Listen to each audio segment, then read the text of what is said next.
Hi everyone and welcome back to the fantasyfootballfix.com YouTube channel with me, Tom Campbell. You can find me on Twitter at utterlytc. And wasn't that an absolute friggin' disaster, guys? Bring back the international break, I say. But look, I have got Craig on with me this week to talk through the absolute wreckage that was Game Week 5. We're going to look ahead to Game Week 6. We've got some forward options. We're going to look ahead to the chaos of the fixtures. And we're going to try and sort things out for you guys. So there are timestamps on the video if you do want to hop around. But without further ado, let's get right into it.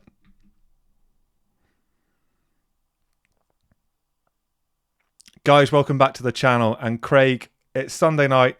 You and I are here to, as I say, pick the bones out of the absolute wreckage of Game Week 5, mate. So good evening to you. Commiserations to you, to me, and to, I'm sure, lots of people watching. But how's Game Week 5 been and how's your season been going, mate?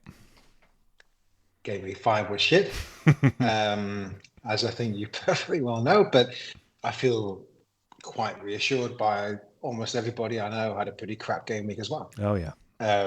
So, I mean, I know you did, and I did, and most of the Elite 11 did.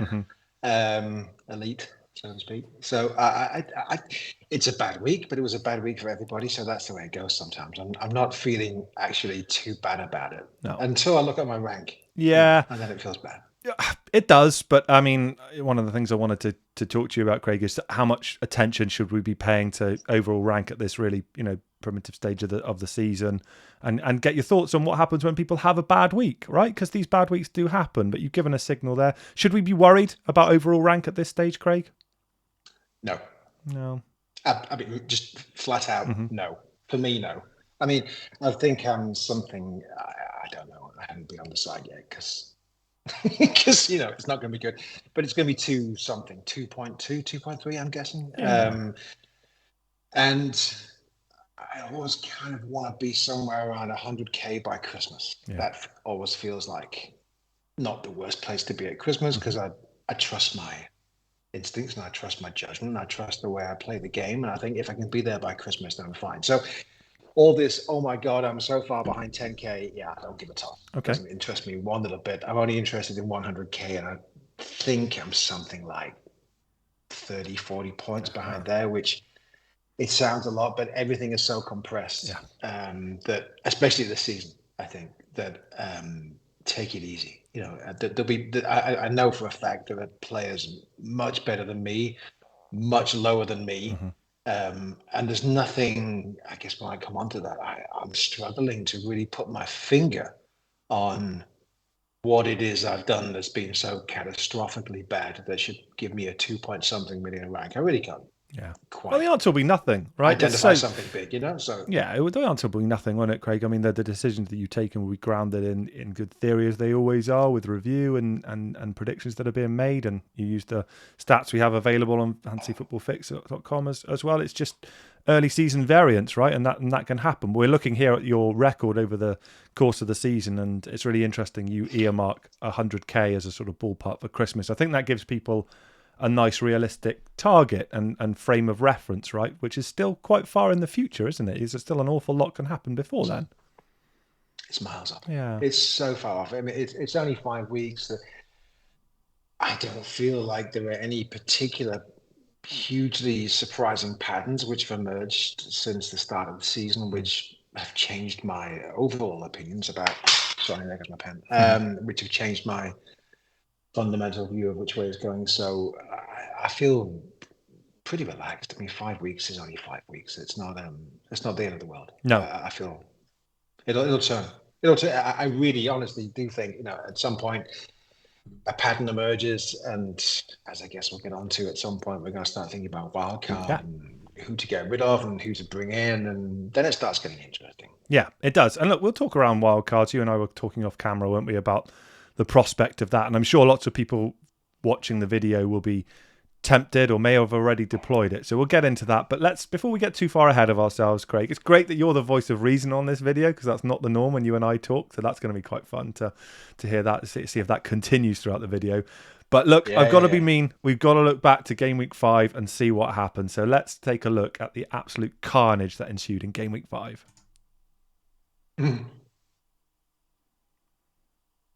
Right, so here we are. Here are the massive points that you collected, Craig, and I'm sitting here, and you've actually, I think, outscored me by 1 point. So that should give you something to smile about. But I mean, it's not a great game week, is it, Craig, for us managers here? I do have a few questions, though. Obviously, we've got Turner playing on Monday night, so this could be a huge total with a few penalty saves for him, right?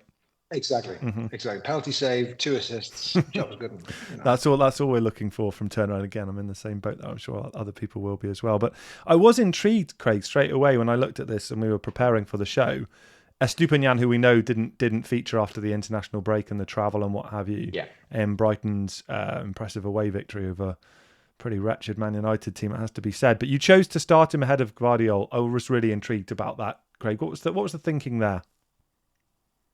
I mean, I would love to tell you that it's because I really rate the attacking prowess of West Ham and did not see City keeping a clean sheet against your boys, but that isn't the case. Okay. Estupiñán, I mean, his numbers are ridiculous.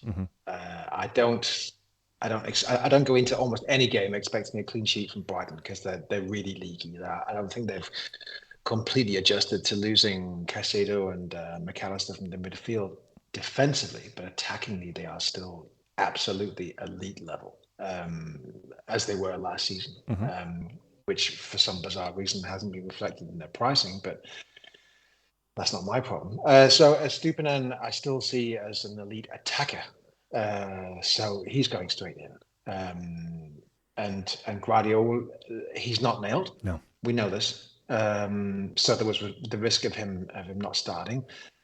All joking aside about West Ham, there's this nagging doubt, as there was last season, that Man City have always got a 90th minute goal against them in their locker. So it was just I like it. It was a glass half full roll of the dice. I felt more confident about Estupiñán getting attacking returns than I did about Guardiola keeping a clean sheet or playing the 60 minutes to get a clean sheet. Yeah, didn't work out. I don't care. No, I get it, and the logic as ever. Okay, sound. I totally concur there. Interesting, you observed that about Brighton collectively, the clean sheet. I guess restrictions or limitations as well. I've been thinking similar actually, that you're selecting him, and it's almost like it would be a bonus if they did. Right, it's more like on the basis of him being an attacking prospect as well. On the other side, you've got Ben Chilwell there. He didn't get selected for this Bournemouth game. Again, lots of owners and the Fantasy Football Fix socials did put out a statistic in terms of just how highly he is selected. So this will be felt by a lot of managers. Came on for a cameo, picked up a yellow card, and it's a big fat 0-pointer. So thank you, Mr. Chilwell. But should we be concerned as Chilwell owners here, Craig, in terms of his prospects longer term? What's your read? First of all, my wife's away, so I'm with the kids all weekend, and I haven't really been following a great deal. So I genuinely don't know why he didn't start. I'm hoping he had the shits or something like that, and he's back next week, because I think a Chelsea team with him in are stronger than a Chelsea team without. At the end of the day, if he played 60, he would have got 6 points with a clean sheet. So it wouldn't have been the end of the world, even if they're a completely hopeless attacking unit. He would still got a clean sheet point. So I'm not inclined to move him on if it's because he was ill. If he was dropped for some tactical reason, then I'm more interested. But you tell me. I think it was tactical based on the quote that I've read. So I didn't hear this verbatim, but I've read it from him, and it appeared that he was being tactically left out with. I'm not sure of the pronunciation, Murdoch, playing on the left-hand side in the Ben Chilwell position, right, with Colwell slotting in at left back. So that worried me as an owner. Obviously, they didn't score, and like you say, I agree with your assessment. They seem more fluid with him attacking. So, and they didn't win the game, right? So hopefully he does come back in. Goodness me, if Ben Chilwell's the top problem of the side, I think you're doing pretty well, and I could do without this headache, right? And I feel hopefully you're probably in the same boat. I'm not. I mean, I'll take. If he drops, he drops. I've got no idea. Money isn't my biggest concern this season, so I'll listen to what Poch has to say during the week, and assess closer to the deadline. But it doesn't strike me as being my biggest problem this week that I want to spunk a free transfer on. So No. I'll wait and see. And as you alluded to, I've got Guardiola on the bench. Not that I look back on that transfer like my best ever, but nonetheless, it's not the worst option to be coming in for Chilwell. Or actually, I think next week it will be Saliba coming in for Chilwell. They'll probably have the North London derby, won't they? And Stupidano, I'm sure, will be back in the team as well. And Chill and Gvardiol playing Forest, although obviously Champions League, which we will get into a bit later in the video, guys, as well, to think about. Midfield, super powerhouse there, Craig. Like a lot of managers, you've gone for 5 in midfield. Makes sense. Seems where the value is this season. Captain Son, how close was it for you then, Craig, in terms of the flip between him and Haaland? I know there was so much talk leading up to Gameweek 5. Was it an easy one for you, or was it an agonising one? No, not easy. I was on it all week. I just fancied it. I don't think there'll be many weeks where we can bet against Haaland in a week, and it wasn't that I expected Haaland to blank against the mighty Hammers, but I just felt it was a gut pick. I'm not gonna. I mean, I think if you looked on, maybe not on Fix, but Review had Son as a slightly higher EV this week. But let's not pick bones. It wasn't like he was 4 points ahead or something crazy like that. He was slightly ahead. I was always going to bring him in. And it just felt like it was a roll of the dice. I'm not going to try and justify it with some data. It wasn't data. It was gut. Yeah. And I got super lucky that Haaland chose this week. Well, as he does many weeks, to not quite deliver his EV, or deliver as many points as he was expected to get. I think he could have had an absolute Haaland. I'm telling you, man. Yeah. It was a joke, really. I think his XG it approached 3 in the game. yeah, but I mean, this is the game. I mean, if everyone was supposed to score that XG, then Bruno Fernandes would be the top scorer by far. Well, that is a seamless transition, mate, to the next midfielder in your team, actually. So Bruno's sitting there 1 point. Odd selection from Ten Hag. Obviously, they've got some injury challenges, some off the field stuff as well, and Fernandes operating in this diamond formation that he went with against Brighton. There, look, he's been off the charts, hasn't he, with the underlying stats prior to that game. Not a great game for them at all. What's your read on Bruno longer term? You happy with him just sitting there, or are you feeling like Man United are a club to avoid? What's the thought process there? Well, a bit of both. I think Man United, and this is not a popular opinion, it's not the one that I suppose many of my peers would accept either, but I have a personal thing that when the club starts to stink, by which I mean there's just a lot of shit going on behind the scenes, I get really, really wary about how that affects team morale and how that affects the team. I've always had, I'm not saying it's logical, it's just a personal preference for what to go for and what to avoid. So I shipped Fernandes for, what was that, Foden in 4? Right. And I had no qualms shipping Rashford in 4. It didn't bother me in the start. I'm not his biggest fan, so I appreciate I'm also in the minority there. But it was that was easy enough. Bruno stays because he's not the biggest fire to fight, but it wouldn't bother me the least bit if I had no Man United cover in midfield right now. Yeah. I don't think he's the player to move on this week. I think there are others who might put their hands up before him, but if the club isn't ticking completely smoothly, which United clearly are not, then fine. See you later. He can come back when they look more effective as a team and an attacking unit, and right now they don't.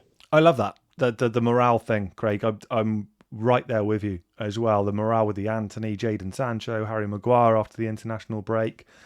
It just feels like it's. I mean, 2 wins in 5 now. It feels like it's a club in a fair amount of turmoil. You've got all the off the field stuff with the Glazers not having sold and what have you, and it does feel like it's not a happy hunting ground there. So I definitely understand where you're coming from.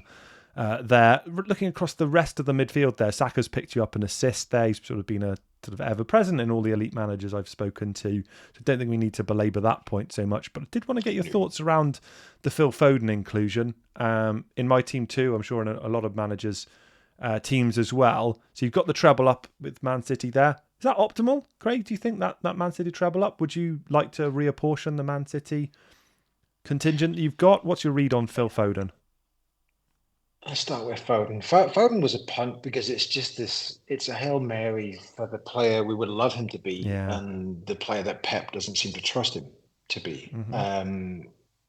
He played against Newcastle in the 10 and he was absolutely phenomenal. I mean, ridiculous, just absolutely off the scale ridiculous. It was like, yeah, fuck that. I want some of that. I'm definitely going to take the risk on Phil Foden, fully knowing that it could be the next time he's stationed on the wing and told to not move more than 2 meters from the byline or something. So there's always that risk with Pep that which tactical conundrum he's going to come up with for a certain player. But no, I was prepared to take the risk with Foden that, it might be a few 2-pointers or it might be some 12-pointers. Yeah. So in that sense, it was a punt. It hasn't paid off, but he's going nowhere for now. He's not the one I'm moving. No. I'm still prepared to wait. And I think when you look at the numbers as well, I guess we're going to get to him at some point. Then Alvarez is running really hot. Yes. And on a different day, then it's Foden who's picking up the points and not Alvarez. So it's just one of those anomalies that's in the first few weeks, and I'm not really inclined to move him on right now. I mean, if I wildcard between 8 and 9, then Foden's toast. He's nowhere near my team. But until that point in time, that's not the fire I need to fight right now. I like it. So people should be calm about Foden as well. James Maddison, there, the double up in the Spurs attack. Obviously, the home game against Sheffield United was a game we would have predicted would have gone differently. Are you comfortable with the Spurs double attack longer term, Craig? I know a lot of people watching will be in a similar situation. Should that be something that they're comfortable with? Well, I can't speak for them, but I mean, as I think a couple of tough fixtures, though, right? Before, but it is what it is. I mean, I'm looking very, very. I mean, from the start of the season, nothing has changed my mind that the break in between 8 and 9 is the best time to wildcard.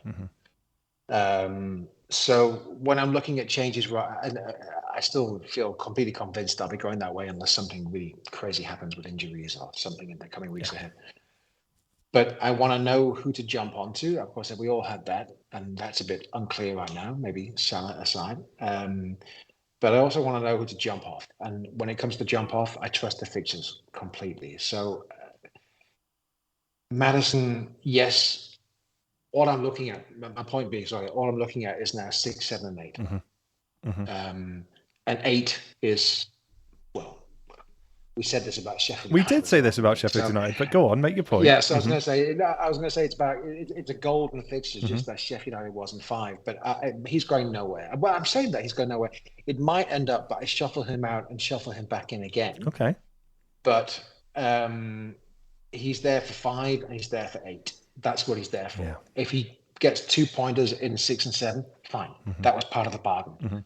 I have no problem with that. I don't expect everyone to go completely mental every single weekend. So it's fine for me that he sits there, and North London Derby is the next one. So, I mean, God knows. I mean, it's a complete lottery what happens there. So, and then the 7, I've even forgotten who they've got in 7, but 8. They've got Liverpool at home, and Liverpool have not. I mean, I watched that game in the Friday night game. The Saturday early morning game. And Wolves were the better team in the first half. They created a lot of opportunities. I know they were marginalised a little bit in terms of the defensive selection that they had to put out there, but I didn't think that they looked terrific defensively. So I don't think that's a horrendous game for them. No, I don't either. I don't expect a 15-pointer, but at the same time, I wouldn't be the least surprised with a 7 or 8-pointer from Maddison. And the same goes for Son for that matter. So I get it. And it doesn't feel like it's a particular problem. Whereas you're looking up front, and again, we were talking off camera. Jackson sitting there with a 1-pointer, another wretched day for him in the game against Bournemouth. I know you've not seen the football today, Craig. It's probably for the best, I would say. Probably a good thing. Yeah, I would think, with Chilwell being left out and picking up a 0-pointer, and then Jackson performing as he did. Got to be on the chopping block, right? Yeah. He's, as I said to you off camera, he's a shit darling. I mean, it's I've seen enough now to know that I tried it, I tasted it, and I'm not happy. No. So he can go. Yeah. But having said that, when he goes, I really, and this is partly because, and I apologize for this, I haven't seen much football this weekend. I will go back and look at the highlights. I've seen the numbers. Yeah. And the numbers, they're not good. They're not good. So, No. they're not, also, to be fair, in contrast to game week 1 to 4, where the numbers were really good. Mm-hmm. They was completely shades of Darwin last season, where it's like, oh my God, I can't believe, these are insane numbers. Let's make sure he stays in my team. Mm-hmm. Yeah, when they start turning, even if it's just one case, then I'm really not opposed to him getting the hell out of my team. No. But if you're going to ask me who's going to replace him, well, it's interesting. We've got a slide coming up in a bit to talk about some forward options. So we'll get into that, Craig, for sure. I do wonder whether or not it's going to be another one of those intangible things you talked about, the Man United kind of toxicity, I guess, and whether or not Jackson's just had his confidence shot to pieces after the first handful of game weeks. Who knows, but it doesn't mean it makes holding him any more palatable. Anyway, man, let's take a look at how your team's shaping up ahead of game week 6 and talk around your plans in terms of what free transfer or transfers you're intending to make.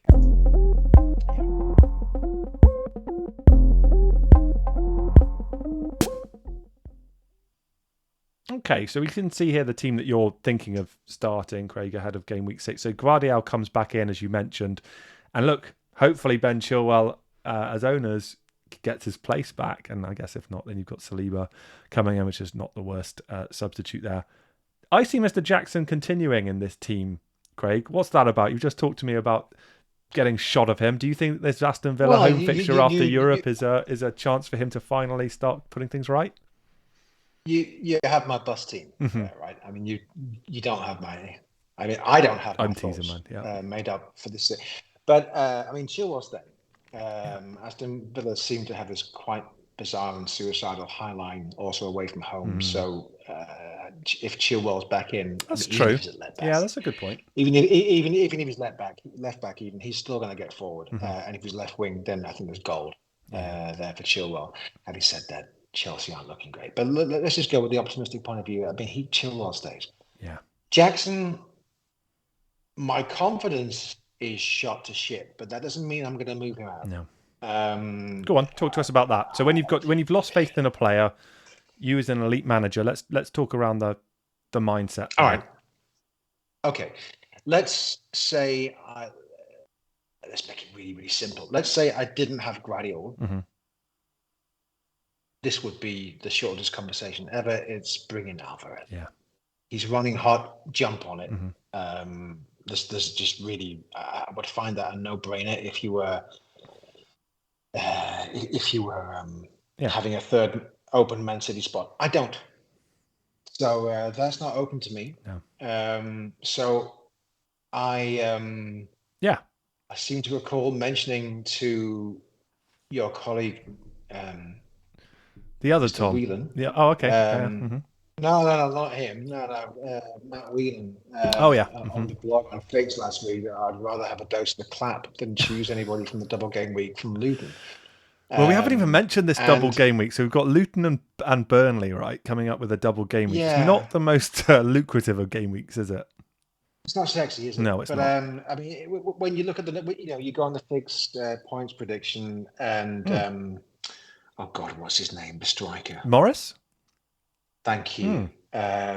He's top of the predictions for game week 7. So I always try and get a sensible balance between, what do you call it? Data and grass. And sure. But whenever I look at Luton, I'm thinking, no, I'm a Sheffield Wednesday fan, and we're bloody awful right now. But I look at Luton and think, yeah, Sheffield Wednesday could do that. Yeah. And I don't feel like picking any player who Sheffield Wednesday can beat. So I'm not hugely encouraged about bringing Morris in, but the problem is if I can't bring in Alvarez, then honestly I'm not entirely certain who I'd bring in for game week 6. Watkins is due, sure as hell. I mean, he's doing nothing wrong,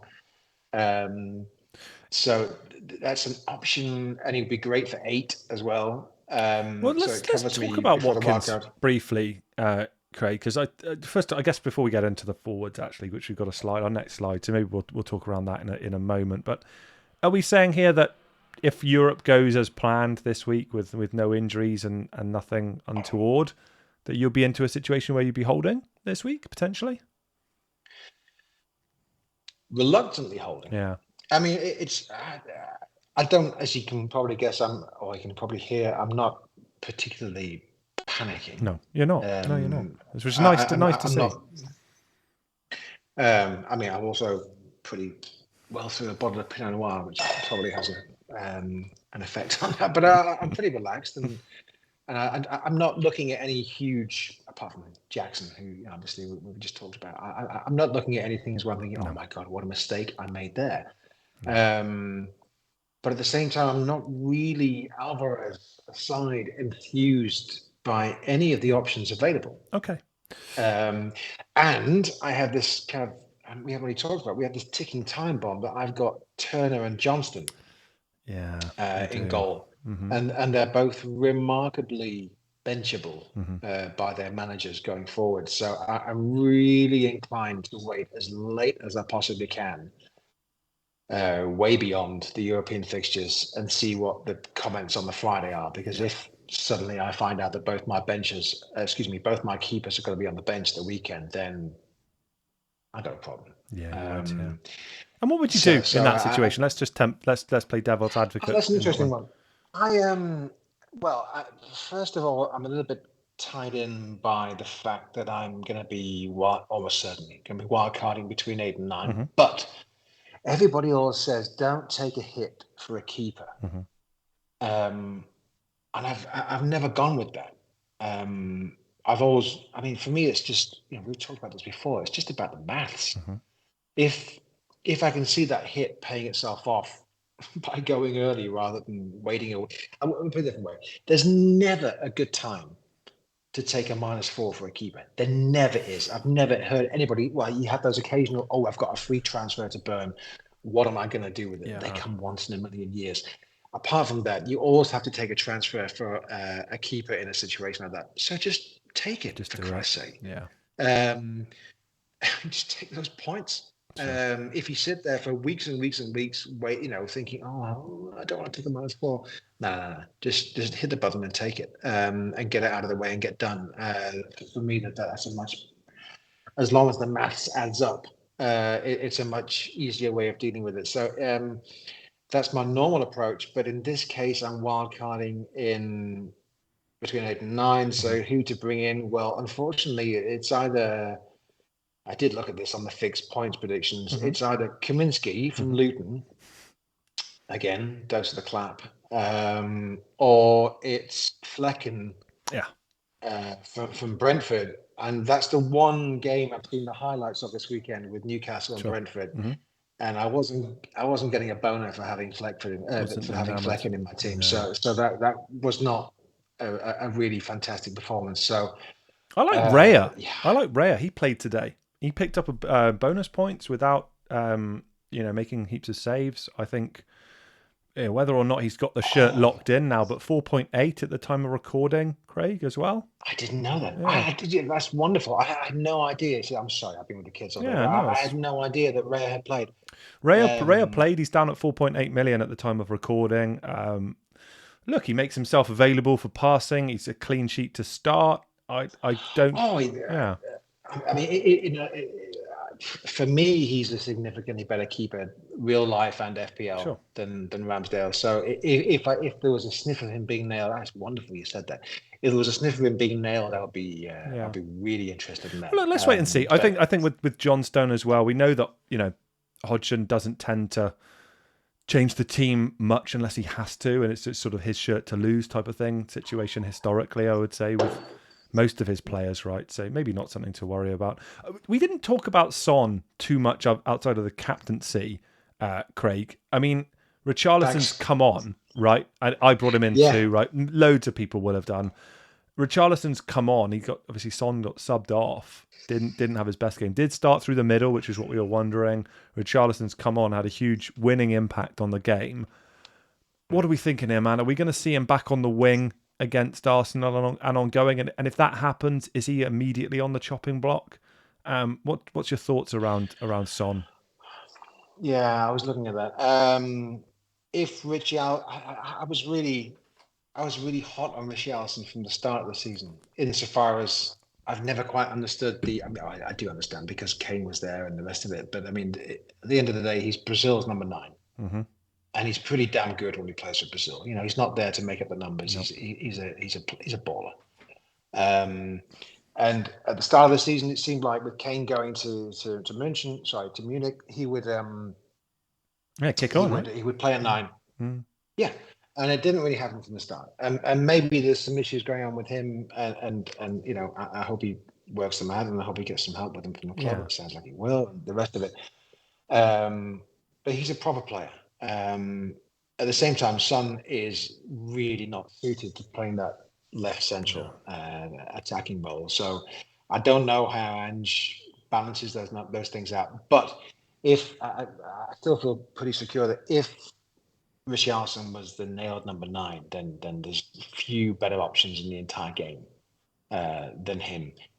If he's on fire, you know, if he's an integral part of the system. So going back to what we said before, game week 6, game week 7, my expectations are anything from 2 points to 12 from Son and Maddison. I mean, it's a complete crapshoot on what's going to happen in the North London derby. The Liverpool game could be 4-4, could be 0-0. Who knows? I've got no idea. Yeah. Game week 8, on the other hand, I guess The Luton game. we're gonna the Luton game. I guess we're gonna know or have a better idea of what Ange is thinking insofar as how Richarlison and Son fit in the team, and if that means that I make a move for Son to Richarlison, or even some. I mean, if I was to go completely balls deep in it, then Foden can do 1 in 8 because he's playing Arsenal, right? Foden can do 1 in 8, and Richarlison can come in and triple up on Spurs in the midfield. I've got no problem with that whatsoever. Like it. Good thoughts. Yeah. So, yeah, it's a case of wait and see, basically. Yeah. But I have no problem with them coming in. No, fair enough, mate. All right, look, we've talked around these forward options. Doesn't sound like we're too excited about anyone outside of Alvarez, but we've pulled together some stats to at least discuss some of the potential options. So if people are looking at changing their forward line, here's some options for you to consider.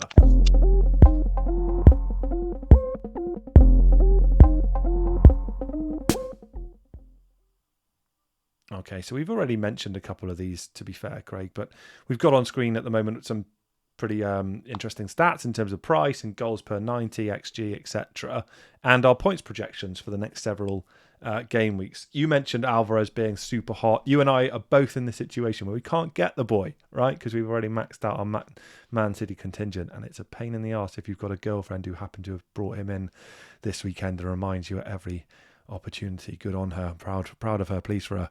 Anyway, but there are other options as well. So are we saying that the straightforward move here, Craig, and one you'd endorse is if you can get Alvarez in ahead of game week 6, assuming Champions League goes ahead, goes fine, don't overthink it, bring him in?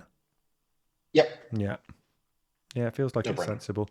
And in terms of this pending or looming double game week, we've got Morris here, 5.5 million. Any interest at all, mate, ahead of that double game week to supplement and maybe move to 3 up front? I already. Oh, that's an interesting one. If I go 3 up front and keep, I mean, I can just about afford it to get shot of my. I can't remember his name. That crap Sheffield United striker. Who cares? Who cares? He's gone. I'm a Wednesday fan. So, he could go. I could bring in Morris, but I mean, do I have any faith in it? No. I would literally be doing it to where's that big green to follow the big fat green on the screen.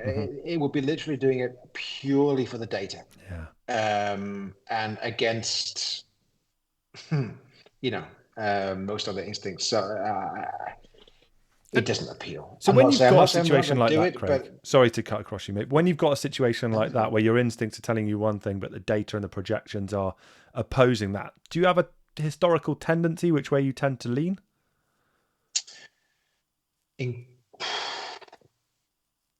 No, it often comes down to gut, just like Son was this week. Yeah.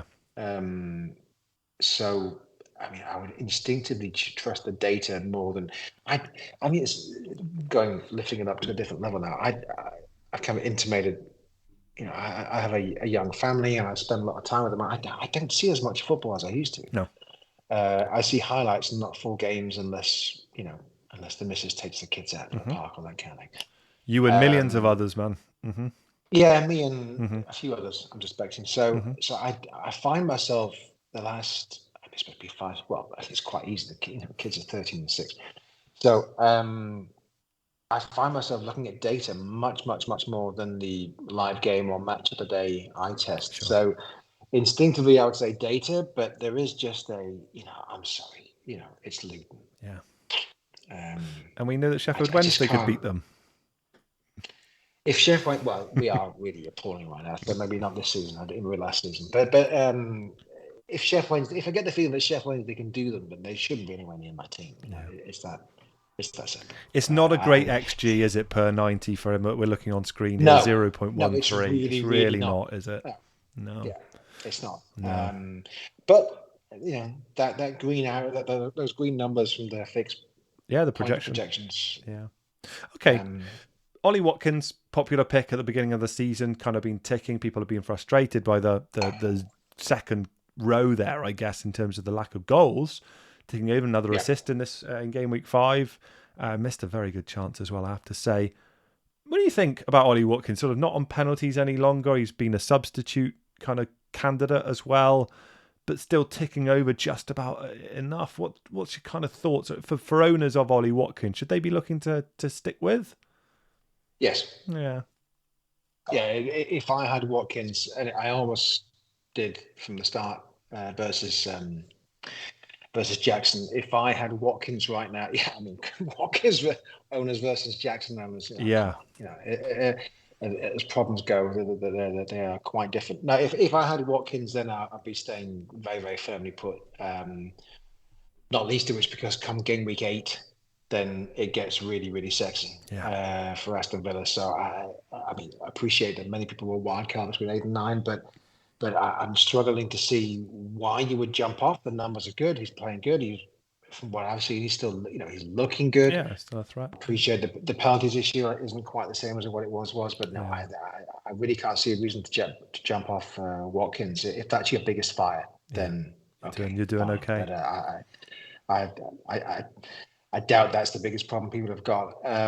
So now Watkins almost certainly in my wildcard team come game week 9, and I certainly wouldn't move off him right now. Wow. No. Okay. Interesting. And we've got Wissa included here as well. So obviously Brentford continue without Ivan Toney, and Wissa's been operating, in that forward capacity for Brentford. Goals per 90 and XG per 90. They're highlighted there in green. Quite interesting in terms of the freedom, I guess, he allows you. Do you see him as being a kind of potential make weight to help you get to Mo Salah? Craig, you got any interest in Wissa being as part of your team somewhere down the line? I haven't looked at bringing in Salah for a few weeks now, but I pretty much think all my routes to Salah are wildcard dependent, and certainly after I brought in Son. Yeah. So that kind of limit. Well, unless he was in for Son, but even then, Son to Salah would require a further 2 moves for me, and there would have to be big downgrades. So Salah's not an option for me until wildcard, which is a reason to wildcard. It requires a complete restructure. But Wissa, I have nothing against it. I have this slight issue with Brentford. Again, it's a gut feeling. It's proved me wrong because I didn't go for Mbeumo from the start of the season. I preferred Mitoma. Yeah, same. Mitoma wasn't a bad pick, but unquestionably Mbeumo would have been the better pick by I think about 7 or 8 points. I might be wrong. Wissa appeals, and he's not off the radar in the whole "is Jackson dead" debate. But there's just, I don't know, I have a question mark about whether their best fixtures were in the 5 weeks just gone, and whether these 6, 7, 8 fixtures are the best ones to bring them in for. But, feels like it could be chasing, doesn't it, rather than projecting? Yeah, I agree with you. I definitely agree with you. Yeah. Look, you mentioned the wild card, Craig, as well. You and I had a chat off camera as to whether or not either of us were thinking about it, and we used the word chaos. And we've got a slide here, guys, that hopefully will talk to what we mean. So let's take a look at the craziness that's about to ensue.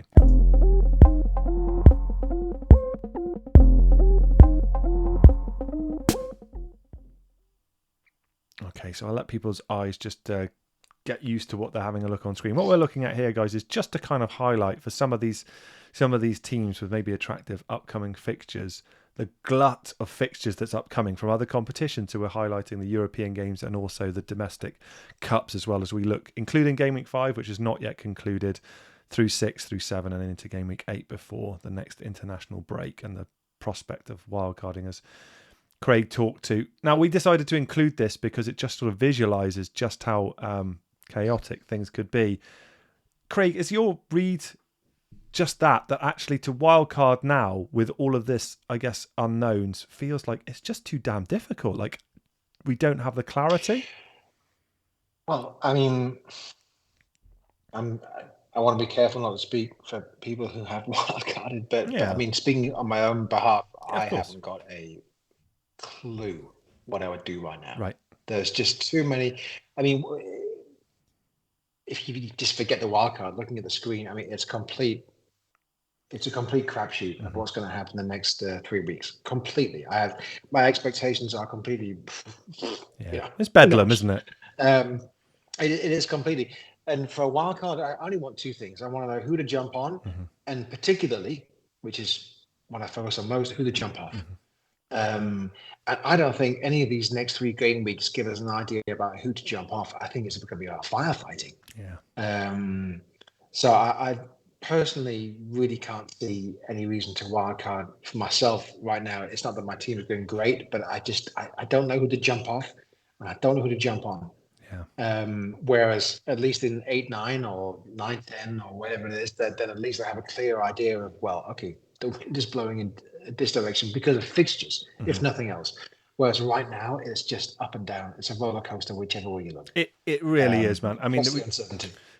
European football about to start, of course. Some of these teams won't have played in Europe before, right? In terms of Brighton not being used to it. West Ham obviously had the any chance I can get to include this, the success of last season, I will talk about it. But, you know, it's another bigger competition that they'll need to manage as well.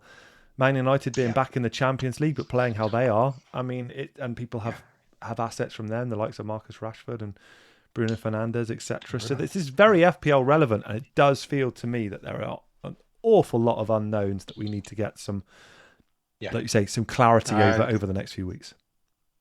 I couldn't agree more. I couldn't agree. I just feel completely uncertain about the few weeks we're going into, and then best just leaving aside the rank and the way it's going so far. I mean, I really can't point at a certain thing which I think is going to be the decisive determinant upon how these chips play out. So it's just keep your powder dry. Yeah.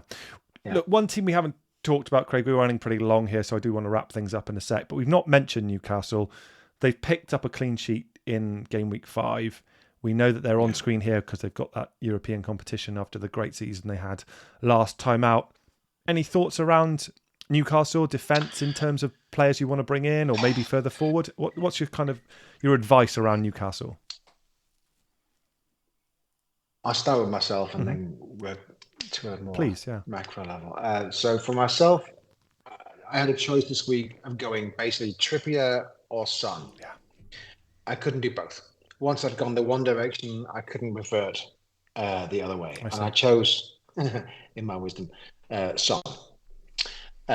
So that route, unless I go for a Botman or a Shah, for example, a Guardiola, is closed off to me. But the big unknown is we have, I mean, and this is what the whole slide's about, we have a manager here who hasn't been in Europe before, with maybe, Trippier aside, a squad who hasn't really experienced this before. So, and we have no idea, or at least personally, I have no idea, which way the chips are going to fall with the Newcastle squad in terms of and a tough group, right, League, as well for them. Exactly. I can't believe for a second they're not going to prioritize it as much as they possibly can. So that was already putting me off. And in terms of what it is right now, then maybe Botman for Guardiola, but with a huge question mark about, are the minutes going to be affected? I mean, on the other hand, you have to say, well, who's going to play instead of Botman? Yeah. In the Newcastle defence, surely if he's fit, he plays every time. I think so, man. I think so. And again, he picked up a nice bonus points, didn't he, in Gameweek 5? So FPL-wise, he feels like a good pick. But 2 games in a week is an entirely Yeah. different ball game to. Oh yeah. The same goes for Brighton. I mean, we have no idea. No. And they have a squad to rotate, whereas at least Newcastle, you think, okay, someone's going to get injured or someone's going to have to drop. Whereas Brighton, the rotation is going to go completely insane. It's bananas now, right? I mean, he made 5 Yeah. or 6 changes between game week 4 and 5. So goodness knows what we're going to see in the upcoming games. I've got no clue. So, yeah, wait with bated breath. So that's the advice I think from you, Craig, isn't it? Keep your powder dry. Try and, what did you say? It's firefighting for now. So focus on the main. It's firefighting. Just ride it out. Get to. I appreciate not everyone goes for an 8-9 wild card, but I think you just have to take some punches the next few weeks because surely there's going to be some problems with all these games coming up. Well, we started on a positive. We've ended it on that rather harrowing tone looking ahead, but that's all good. I understand where you're coming from. Craig, been an absolute pleasure. So good to get you back on, man. I'm sorry it's not been in better circumstances for either of us. We've had a right whinge tonight, but it's all good. Anything final you wanted to get across? Anything we haven't covered? Well, I'm sorry if it's been whinging, but I mean, the thing is, I hope I haven't. I got some shit on the YouTube comments last time about being whingy. I'm worried that I've done it again. But Don't worry I mean, about these that, last few weeks, but it is what it is. I mean, I'm generally not actually whinging. I mean, this is You're just, not. I am. This is just I'm the Jim's whinger this fault. time. Well, but you shouldn't because this is just the way it goes. We're only 5 weeks in. It's been a really, really topsy-turvy time. There's a really, really even more topsy-turvy. I mean, that's the game. Exactly. And like thinking about it, you haven't been whinging actually. You've been telling people to be calm. You're like, it doesn't matter about overall rank. It's all good. And to take, take your medicine and stuff and look longer term. And it's going to be 100K by Christmas. So no, you've been a ray of light, man. It's all good. I'll drink to that. Here. Cheers. Drink some wine. Yeah. Okay. Drink some wine rather than have a wine for sure. All right, man. Look, it's been a pleasure. Next time we get you on, that rank's going to be looking a lot healthier. I'm absolutely certain of that. And guys, do please be nice down in the comments down before. No, bring it on. Or not, whatever you decide to do. And do please also subscribe to fantasyfootballfix.com if you haven't already. And do please subscribe to our YouTube channel as well as we push forward to 40,000 subscribers as soon as we possibly can. Do stay tuned as well for FPL Phillips and, of course, Callum's videos as well throughout the week. And guys, I'll be back next week with another video and hopefully some more points as we get into Game Week 6. Have a great week, guys. I'll see you next week. Take care. Bye-bye.